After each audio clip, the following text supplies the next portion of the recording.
Hello family, grace to you. Once again, this is Greg coming to you from FaithsMessenger.com. The title of today's message is Maintaining Your Righteous Status. Maintaining Your Righteous Status. This is our series on righteousness. Thank you for joining us.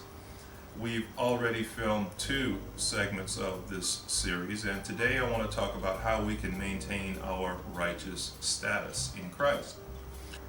God's nature is righteousness. Satan's nature is iniquity. When Adam sinned in the garden, he was born again. He was born from spiritual life into spiritual death. Jesus came, died at the cross, redeemed us, giving us the opportunity and the ability to be born again from spiritual death into spiritual life. Now, this is a spiritual transaction. Our bodies and our souls. Our soul is made up of our mind, our will, and our emotions. Let me first off say that man is a 3-part being. He is a spirit, he has a soul, and he lives in a physical body. Now, the soul is made up of the mind, the will, and the emotions.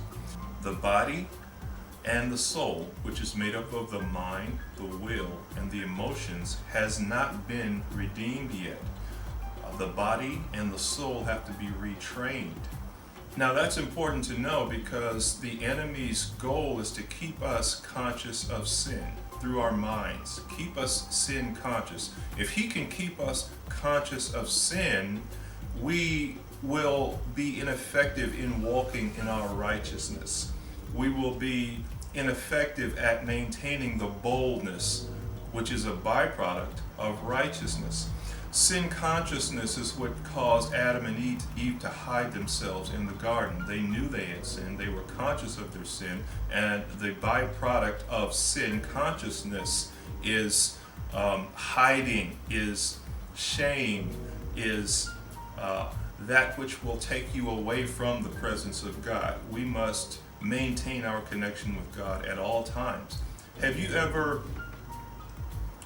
maybe months, weeks, months, or years down the line after you have committed a sin, it could be against God, it could be against a person, and you've already taken care of that according to 1 John 1:9, you've already confessed it, you've already been forgiven, but you find that that thing that you said to that person, or that way that you sin, just keeps cropping up in your mind. It may make you cringe on the inside. Now, this may be something that happened years ago, but it just crops up every now and then, and it just, I shouldn't have done that. That was wrong. That is the enemy attempting to keep you conscious of your sin. God doesn't remember that anymore if you've confessed it before him, but the enemy will bring that up to keep you conscious, feeling guilty of your sin, which will keep you in a state that you're not able to exercise your boldness because you're conscious of how you messed up. Sin consciousness is like a disease of the spirit. We cannot maintain our boldness, which is a byproduct of righteousness, if we remain sin conscious. So put that sin, if you have unconfessed sin, put that under the blood according to 1 John 1:9. Move on from it and refuse to allow the enemy to bring those thoughts back up into your mind about your past mess-ups, about your past mistakes. Those are taken care of, those are done, those are under the blood, so let them go. So I want to leave you with that today. And I'd like to encourage those of you who haven't joined us on our YouTube channel to do so by clicking on the red subscribe button on your screen. By doing so, you will receive notifications when new videos such as this one are posted. And I'd like to speak to any fellow Christian YouTubers out there. I'd like to invite you to join us in our community at micro-ministries.com. Now, that community is created solely to help drive traffic to your Christian YouTube channel.